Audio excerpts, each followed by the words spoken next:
లబ్ధిదారుల వివరాల వెల్లడికి గ్రామ సభలు 15వ తేదీలోగా పథకాల అమలుకు అధికారులు సన్నద్ధమవ్వాలి. ఒక వ్యక్తికి ఒకే చోట రేషన్ కార్డు.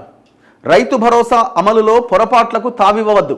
26వ తేదీ తర్వాత జిల్లా టూర్లు, ఆకస్మిక తనిఖీలు.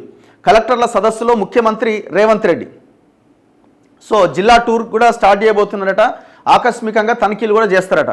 ఏమంటున్నారంటే ఇప్పుడు ఈ ration cards, Rythu Bharosa and Indiramma ఇండ్లు, ఇది 3 వీళ్ళు ప్రధానంగా ఈ లోకల్ బాడీ ఎలక్షన్స్ ముందు ఫోకస్ చేసి వీటిని గట్టిగా అమలు చేసి లోకల్ బాడీస్లో మొత్తం క్లీన్ స్వీప్ చేయాలన్నది కాంగ్రెస్ ప్రభుత్వ ఆలోచన. దీంట్లో భాగంగా గ్రామ సభలు పెట్టి లబ్ధిదారుల వివరాలు వెల్లడించాలంటుండు. గ్రామ సభలు పెట్టి వివరాలు వెల్లడించడం కాదు, గ్రామ సభలు పెట్టి లబ్ధిదారులను ఎంపిక చేయాలి. అల్టిమేట్గా ఏ నిర్ణయం తీసుకోవాలన్నా గ్రామంలో గ్రామ సభ పెట్టాలి. అప్పుడు క్లారిటీ ఉంటుంది, ప్రజలకు కూడా ఒక ఇది వస్తుంది. ఓ డప్పు చాటింపేసి ఇగో ఈ సమయానికి ఇక్కడ గ్రామ సభ ఉంది అంటే అందరూ అడిగి వచ్చేస్తారు. ఒకవేళ అనర్హులకు ఏమైనా ఒక పథకం వెళ్తుందంటే ఆయనకి ఆల్రెడీ ఇల్లు ఉందా, ఆయనకి ఎట్లు ఇస్తారని ఇంకొక ఆయన అడుగుతాడు. సో అట్లా పారదర్శకంగా మీరు ఇచ్చే పథకాలు ప్రజలకు చేరడానికి అవకాశం ఉంటుంది. ఇప్పుడు మీరు ఇందిరమ్మ హౌసెస్ అన్నారు, ఇందిరమ్మ ఇళ్లలో ఇందిరమ్మ కమిటీలు అంటున్నారు. మళ్ళీ ఆ కమిటీ ఎవరంటే మళ్ళీ మంత్రి, ఆ ఇందిరమ్మ కమిటీలో ఉన్న కాంగ్రెస్ నాయకులు. గతంలో అట్లే జరిగింది. మరి అట్లా జరగకుండా చూడండి. అట్లా జరగకుండా చూడాలంటే గ్రామ సభ అన్నది చాలా కీలకం. ఆ పారదర్శకత లోపిస్తే మళ్ళీ మొత్తం వాళ్ళకే ఇచ్చుకున్నారు అని అంటారు. పేదల సంక్షేమం, రాష్ట్ర అభివృద్ధి మా ప్రభుత్వానికి 2 కండ్ల లాంటివి. ప్రజాప్రభుత్వం పేదల కోసం పనిచేస్తుందనే నమ్మకం, విశ్వాసం కల్పించాల్సిన బాధ్యత మీపైనే ఉన్నది. మీరే ప్రభుత్వానికి అసలైన ప్రతినిధులు. మీ నిర్ణయాత్మక పాత్రతోనే ప్రభుత్వానికి మంచి పేరు ప్రఖ్యాతులు వస్తాయి. మీరు ఎప్పటికప్పుడు పనితీరు మెరుగుపరుచుకోవాలి. కొంతమంది కలెక్టర్లు ఇప్పటికీ ఆఫీసులోనే కూర్చొని పనిచేయాలి అనుకుంటున్నారు. క్షేత్రస్థాయి పర్యటనలకు వెళ్ళాలి అని గతంలో చెప్పినా కూడా వెళ్ళట్లే. ఆ తీరు మార్చుకోండి. కలెక్టర్ అంటే మంచిగా కుర్చీ ఆఫీసు టేబుల్ మీదకి అన్నీ వస్తాయి అనే భావన పెరిగిపోయింది. ఆయన ఇంకొకటి ఏంటంటే కరప్షన్ బాగా పెరిగింది. తెలంగాణలో ఎట్లా తయారైపోయారంటే ఒక అధికారిని చూసి ఇంకొక అధికారి, ఒక అధికారిని చూసి ఇంకొక అధికారి. బిజినెస్ అయిపోయింది ఒక రకంగా చెప్పాలంటే. కలెక్టర్లు కూడా రియల్ ఎస్టేట్ దందాల్లో ఉన్నారు. కలెక్టర్లు కూడా ఈ భూమాఫియాలో ఇరుక్కుపోయి ఉన్నారు. ఫర్ ఎగ్జాంపుల్ మాజీ సంగారెడ్డి కలెక్టరు, ఆయన బ్యాంక్ కరప్ట్ దాంట్లో కూడా ఉన్నాడు. శరత్ భూ కుంభకోణాల్లో ఉన్నాడు, బ్యాంక్ కరెక్ట్ దాంట్లో ఉన్నాడు. ఈయన ఎవరు? నవీన్ మిట్టల్. ఆయన హైదరాబాద్ కలెక్టర్గా పనిచేసి ఇప్పుడు ఆయన కమిషనర్గా ఉన్నాడు కదా. He is also culprit and corrupt fellow. ఒక అమయ్ కుమార్, ఒక నవీన్ మిట్టల్, ఒక శరత్, ఇట్లాంటి కలెక్టర్లు ఎంతమంది? అన్ని పథకాల లబ్ధిదారుల వివరాలను గ్రామ సభల్లో వెల్లడించాలని ముఖ్యమంత్రి రేవంత్ రెడ్డి స్పష్టం చేశారు. మున్సిపాలిటీలు, కార్పొరేషన్లలో కూడా ఇదే తరహా వార్డు డివిజన్ సభలు నిర్వహించాలి అని ఆదేశించారు. ఆయా పథకాల కోసం అర్హుల ఎంపికకు సేకరించిన వివరాలు, రూపొందించిన జాబితాలను ఆ సభల్లోనే ప్రకటించాలి. ఈ నెల 15వ తేదీలోగా ఈ పథకాల అమలుకు కావలసిన సన్నాహక ఏర్పాట్లు పూర్తి చేయాలి అని సూచించారు. జిల్లా ఇన్ఛార్జి మంత్రుల సారథ్యంలో అన్ని జిల్లాల్లో కలెక్టర్లు, నోడల్ అధికారులతో సమావేశాలు జరగాలని నిర్దేశించారు. 24వ తేదీలోగా గ్రామ సభలు పూర్తి చేయాలి అని ఆదేశించారు. ఒక వ్యక్తికి ఒకే చోట రేషన్ కార్డు ఉండాలి. వేర్వేరు ప్రాంతాల్లో ఉండే విధానానికి స్వస్తి పలకాలి. వ్యవసాయ యోగ్యమైన భూములన్నింటికీ రైతు భరోసా పథకం వర్తిస్తుందని, వ్యవసాయానికి అనర్హమైన భూముల జాబితా వెల్లడించడానికి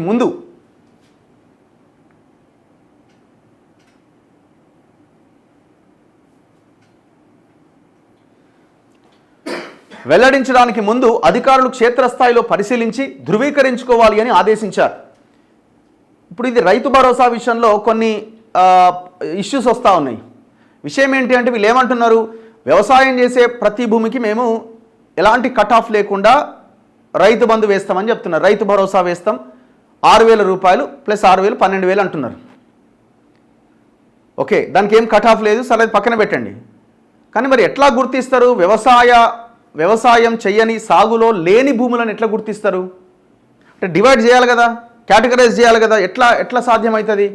ఒక గ్రామంలో ఆ భూమిలో సాగు చేయట్లేదని డ్రోన్లు తెచ్చి లేకపోతే శాటిలైట్, ఇదంతా ఉత్తదే. అది దానివల్ల అసలు సాధ్యమే కాదు. అండ్ వీళ్ళు చెప్తున్నది డేట్ ఏంది, 26 అంటున్నారు, 10 రోజులే ఉంది. మరి 10 రోజులు ఎట్లా సాధ్యమైంది? ఇప్పుడు మరి ఈ సాగులో లేని భూమి అంటే ఎట్లా? ఒక రైతు ఏదో కొన్ని కారణాల చేత ఒక 2 ఎకరాల భూమి ఉంటే అక్కడ సాగు చేయడు, సరే ఈసారి పక్కన పెట్టేస్తాడు. మరి ఆయనకు రైతు బంధు రాదా? ఎట్లా? సో దీన్ని ఇక్కడ కొన్ని ప్రాబ్లమ్స్ అనేవి ఫేస్ అవుతాయి. ఇంకొకటి, ఈ రియల్ ఎస్టేట్ వెంచర్లు అయిన వాటికి, లేకపోతే ఇంకో దాన్ని నాలా కన్వర్షన్ కాకుండా కాని వాటికి అన్నిటికీ సాగు భూమిగానే చూపిస్తాయి. మరి ఆన్ రికార్డులో మరి లెక్క ఎట్లా? ఫీల్డ్ విజిట్లో ఎంతకని చేస్తారు, ఎంతమంది ఆఫీసర్లు ఉన్నారు, ఇదంతా ఎట్లా? అంత ఈజీ అయితే కాదు. చూడాలి మరి ఏం చేస్తారన్నది. నేను అనుకోవడం ఏంటంటే వీళ్ళు చేసేది పెద్దగా పోయిన గవర్నమెంట్కి ఈ గవర్నమెంట్కి రైతు భరోసాలో ఏదో కట్టింగ్స్ పెట్టి ఏదో చేస్తారని అయితే నేను అనుకుంటలేను. జస్ట్ ఒకవేళ ఆన్ రికార్డ్స్ ప్రకారం నాలా కన్వర్షన్ అయిన భూములు మాత్రమే సాగులో లేని భూములుగా చూపిస్తాయి. కేసీఆర్ ఏమో వాటికి కూడా ఇచ్చిండు. వాటిని తొలగించే అవకాశాలు ఉంటాయి మహా అయితే. ఇక కట్ ఆఫ్ లేదు కాబట్టి 50 ఎకరాలు 60 ఎకరాలు 40 ఎకరాలు ఎవ్వనుకున్నా వస్తూనే ఉంటుంది, అకౌంట్లో పడుతూనే ఉంటాయి.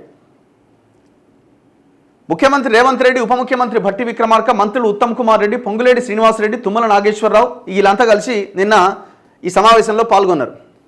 ఎక్కడ నిర్లక్ష్యం కనిపించినా కఠిన చర్యలు తప్పవు. ఈ నెల 26 తర్వాత తాను జిల్లాల్లో పర్యటించబోతున్నట్లు సీఎం రేవంత్ రెడ్డి తెలిపారు. ఆకస్మిక తనిఖీ చేస్తాను, ప్రభుత్వ వ్యవస్థలో ఎక్కడ నిర్లక్ష్యం కనిపించినా కఠిన చర్యలు తప్పవు అని హెచ్చరించారు. క్షేత్రస్థాయి అధికారులను కూడా అప్రమత్తం చేయాలని కలెక్టర్లను ఆదేశించారు.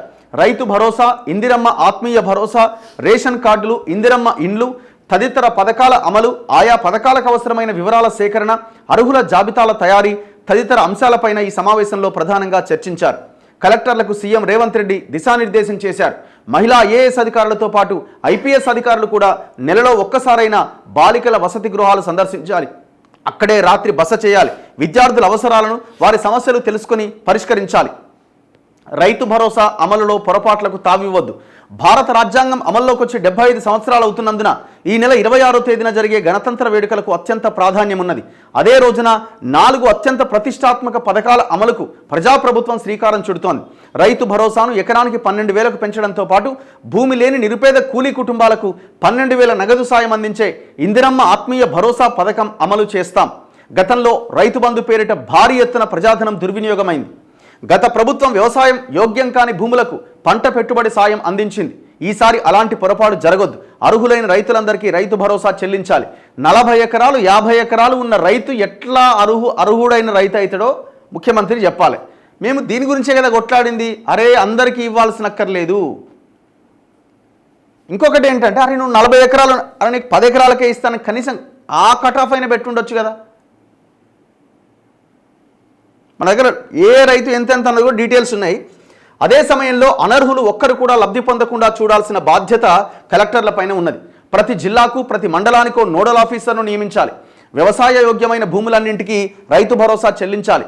వ్యవసాయానికి అక్కరకు రాని భూములను గుర్తించి వాటిని మాత్రమే ఈ పథకం నుంచి మినహాయించాలి. రియల్ భూములు, లేఅవుట్ భూములు, నాలా కన్వర్షన్ అయిన భూములు, మైనింగ్ భూములు, గోదాములు, ఫంక్షన్ హాల్స్ నిర్మించిన భూములు, వివిధ ప్రాజెక్టులకు అభివృద్ధి పనులకు ప్రభుత్వం సేకరించిన భూములు ఈ అనర్హత జాబితాలోకి వస్తాయి. సో ఒకవేళ మీరు కొంత భూమి ఉండి దాంట్లో సాగు చేయకపోయినా అది సాగు భూమి కిందికే వస్తుంది. కేవలం ఏంటంటే ఈ రియల్ ఎస్టేట్ కోసం సేకరించిన భూములో, రోడ్ల కోసం తీసుకున్న భూములో, నాలా కన్వర్షన్ అయిన భూములో ఇవి మాత్రమే అందులోకి రావు. సంబంధిత విభాగాల రికార్డుల్లో ఉన్న వివరాల ఆధారంగా ఈ జాబితాలు తయారు చేయాలి. ఎలాంటి అపోహలకు తావుండొద్దు. పంట వేసినా వేయకపోయినా వ్యవసాయ యోగ్యమైన ప్రతి ఎకరాకు రైతు భరోసా అందుతుంది. అయిపోయాయి. ఇప్పుడు ఒక రైతు 40 ఎకరాలు ఉందా, ఒక రైతుకు 40 ఎకరాలు ఉంది, పంట వేయలే, నాలా కన్వర్షన్ కాలే, రియల్ ఎస్టేట్కి సంబంధించిన ఎలాంటి యాక్టివిటీ లేదు, ఓ ఫంక్షన్ హాల్ కట్టలే, ఏం లేదు, అది వ్యవసాయం పోయినసారి వేసిండి ఈసారి వేయలే, వస్తుంది రైతు బంధు. 40 × 6,000, 6 4 24, 2,40,000 టక్మని ఆయన అకౌంట్లో పడతాయి. కానీ పథకం ఉద్దేశం ఏంది? పంటకు పెట్టుబడి. మరి 40 ఎకరాలైన పంట వేయలే కదా, పెట్టుబడి ఎట్లా అంటే అట్లనే ఉంటుంది. మరి ఎవరికి ఉంటుంది 30 ఎకరాలు 40 ఎకరాలు? ఆ పైన ఎవరికి ఉంటుంది?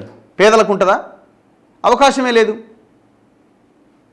10 ఎకరాలు పైబడ్డ రైతులు మన తెలంగాణ రాష్ట్రంలో 1,10,000 మంది ఉన్నారు. ఆ డీటెయిల్స్ ఉన్నాయి, కార్లో ఉంది. 1,00,000 చిల్లర ఉన్నారు.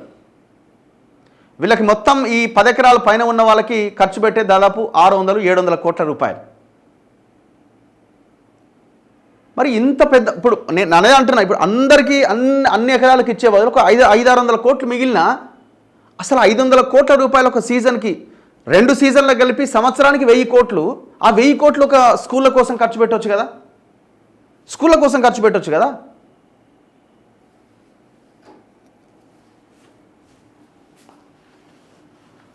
వెయ్యి కోట్లలో సంవత్సరానికి 1000 కోట్లలో ఎన్ని స్కూళ్ళు కట్టవచ్చు ఒకసారి ఆలోచించండి.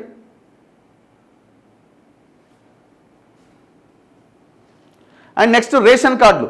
గతంలో ఉన్న నిబంధనల ప్రకారమే కొత్త రేషన్ కార్డులు. ఏళ్లకేళ్లుగా రాష్ట్ర ప్రజలు ఎదురు చూస్తున్న కొత్త రేషన్ కార్డులతో పాటు గూడు లేని నిరుపేదలకు ఇందిరమ్మ ఇండ్లు మంజూరు చేస్తాం. గతంలో ఉన్న అర్హత నిబంధనల ప్రకారమే రాష్ట్రంలో కొత్త రేషన్ కార్డులు జారీ చేస్తాం. ఒక వ్యక్తికి ఒకే చోట రేషన్ కార్డు ఉండాలి. వేరు ప్రాంతాల్లో ఉండకుండా జాగ్రత్తలు తీసుకోవాలి. ఇక ఉన్నదే దిక్కులేదా, ఇక మరి 2 కార్డులు ఎక్కడి? రాబోయే రోజుల్లో వన్ రేషన్ వన్ స్టేట్ విధానాన్ని తీసుకురాబోతున్నాం. ఇందిరమ్మ ఆత్మీయ భరోసా రేషన్ కార్డు లబ్ధిదారుల జాబితాలను కూడా గ్రామ సభల్లో ప్రదర్శించాలి. గూడు లేని నిరుపేదలకు ఇండ్లు నిర్మించి ఇవ్వాలనేది ప్రభుత్వ లక్ష్యం. ఇప్పటికే ఇందిరమ్మ యాప్ ద్వారా గుర్తించిన 18,32,000 మంది వివరాలను జిల్లాలకు పంపించాం. అందులో అత్యంత నిరుపేదలుగా గుర్తించిన వారికి మొదటి ప్రాధాన్యం ఇవ్వాలి. తొలి విడతగా నియోజకవర్గానికి 3,500 ఇండ్లు మంజూరు చేశాం. ఇందిరమ్మ ఇండ్లకు అర్హులైన వారి జాబితాలు వెంటనే సిద్ధం చేయాలి. జిల్లా ఇన్ఛార్జి మంత్రుల ఆమోదంతో ఈ అర్హుల జాబితాను గ్రామ సభల్లో ప్రదర్శించాలి అని ముఖ్యమంత్రి రేవంత్ రెడ్డి ఆదేశించారు. దాంతోపాటు ఇందిరమ్మ ఆత్మీయ భరోసాకు 20 రోజులు పనులు చేయడమే అర్హత. భూమి లేని నిరుపేద ఉపాధి కూలీ కుటుంబాలను ఆదుకునేందుకు ఇందిరమ్మ ఆత్మీయ భరోసా పథకాన్ని ప్రారంభించాం. ఆ కుటుంబానికి ఏడాదికి 12,000 నగదు సహాయం అందిస్తాం. ఏడాదిలో కనీసం 20 రోజులు ఉపాధి హామీ పనులు చేసిన భూమి లేని కుటుంబాలకు ఈ పథకం వర్తిస్తుంది. అంటే మీకు ఒకవేళ 1-2 గుంటల భూమి ఉన్నా మిమ్మల్ని ఈ కేటగిరీలో కలపరు. అండ్ రెండోది, ఇప్పుడు ఇందిరమ్మ ఇది మన జాబ్ కార్డు ఉన్న వాళ్ళకే ఇస్తాము, అందులో 20 రోజులు మినిమం పనిచేయాలి. సరే 20 రోజులు మినిమం పనిచేయాలన్నది ఒకటి పక్కన పెట్టండి. జాబ్ కార్డు ఉన్న వాళ్ళకే ఇస్తామని అంటే మరి జాబ్ కార్డు లేని కూలీలు కూడా చాలామంది ఉన్నారు కదా, ఎట్లా మరి వాళ్ళ సంగతి ఏంది? మరి ఒక్కొక్క ఇంట్లో 2-3 జాబ్ కార్డ్స్ ఉన్నాయి కదా, దాన్ని ఎట్లా ఇచ్చేస్తారు? అందుకే మీరు ఏం చేయాల్సి ఉండే అంటే ఫస్ట్ రావడంతోనే రేషన్ కార్డ్స్ ఇష్యూ చేసి దాన్ని అవసరమైతే ఇది మేము అందరికి ఇచ్చినాం కాబట్టి వాళ్ళే పేదలని ప్రామాణికంగా తీసుకొని స్కీమ్స్ ఇంప్లిమెంట్ చేస్తే బాగుంటుండేది. 11 నెలల తర్వాత ఇప్పుడు లోకల్ బాడీ ఎలక్షన్స్కి ముందు ఈ హడావుడి స్టార్ట్ చేశారు.